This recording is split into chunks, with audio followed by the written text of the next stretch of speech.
Hi YouTube.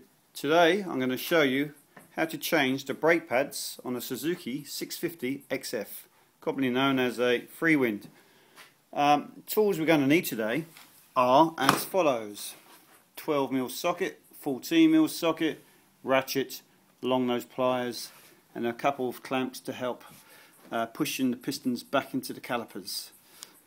On the front we're going to remove these two bolts, which are 14mm, and on the rear there are two bolts to remove, but they are 114 and 112. I'll show you them when we come to do the rear brakes. Okay, so first thing we need is our 14mm socket and the ratchet. We're going to loosen off these two bolts, which are both 14mm. When we remove these, there's a little pin that goes through the caliper to hold the brake pads in place. And I'll show you when we get to it what I'm talking about. Okay, as you can see, I've removed the two bolts. They're both the same size, so there's no issue with mixing them up.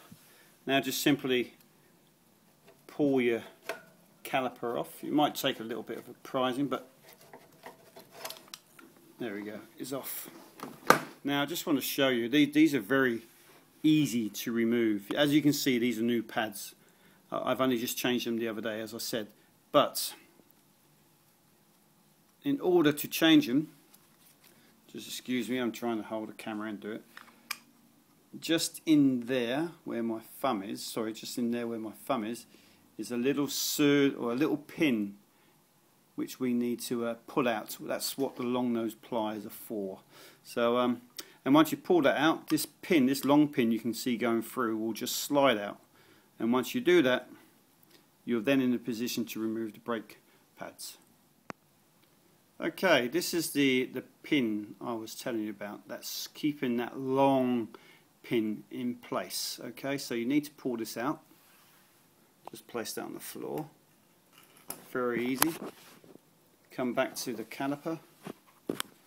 Now I will try and hold this and show you how to remove this. So that simply just twists out, and you just pull that out like that.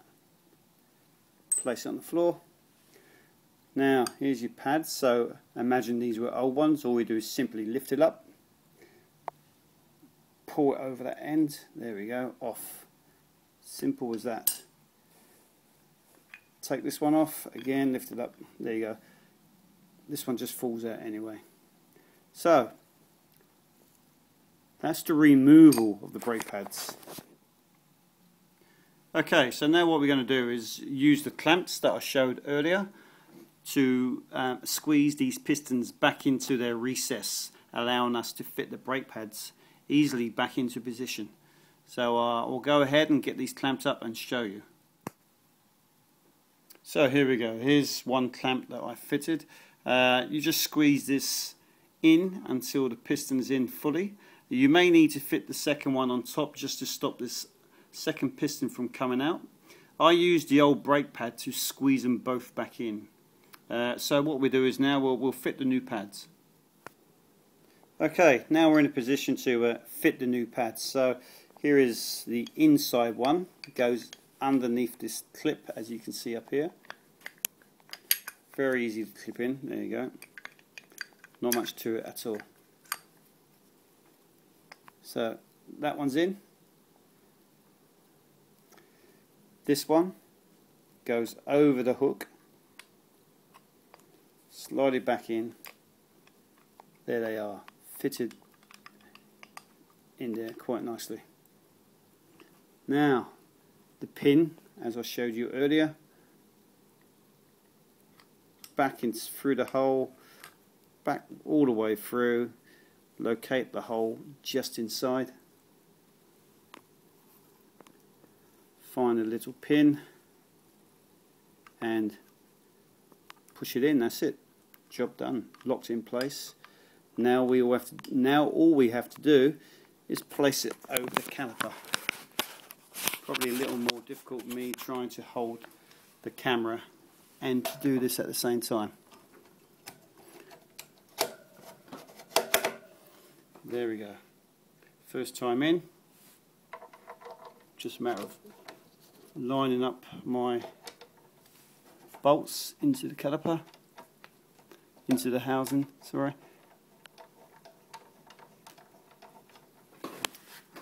So I'm just going to put the camera down, finish off fitting the bolts and tighten them up, and then we'll get to the back.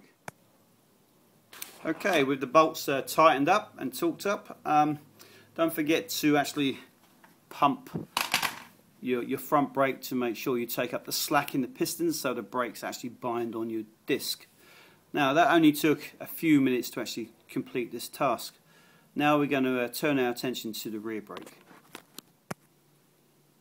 Okay guys, what we're going to do here, we're going to first of all remove these two bolts. This one here is a 12mm, this one here is a 14. More importantly, just up here is a dust cap you need to remove. It's a flathead driver, as you can see just here. Just remove that, and then inside you're going to need an Allen key to remove this bolt. Quite similar to the front where you had the pin going across to retain the two brake pads into the caliper. So I'm just going to go ahead and remove all this and get back to you in a minute. Okay, with two bolts removed, dust cap removed, I've now loosened off the pin, but I won't remove the pin just yet until I take the caliper off the bike.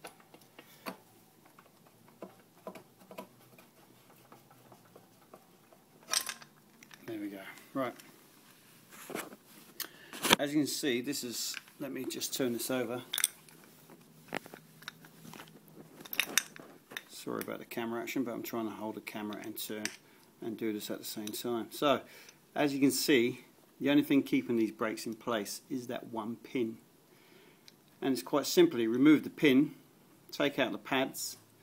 You only have one piston here to squeeze back with the clamps, which is quite easy. And then basically fit the new brakes in and reverse engineer it, so to speak. Okay guys, as you can see, I've actually undone this pin. I haven't removed it as such just yet. Just excuse me while I do so. So that just comes off. Place that on the floor and remove your pads. As easy as that. Again, now in your case you will have to push this piston back using the clamps, and then fit your new pins, your new pads, replace the pin, replace the caliper. Simple, nothing to it. Okay, last piece.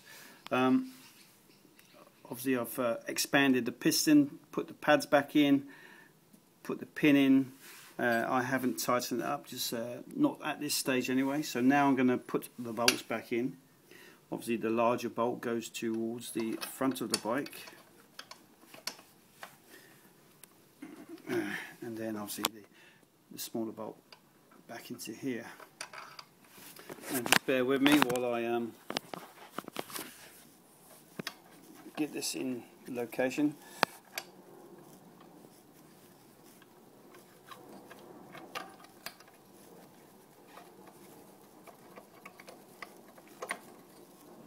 Okay. So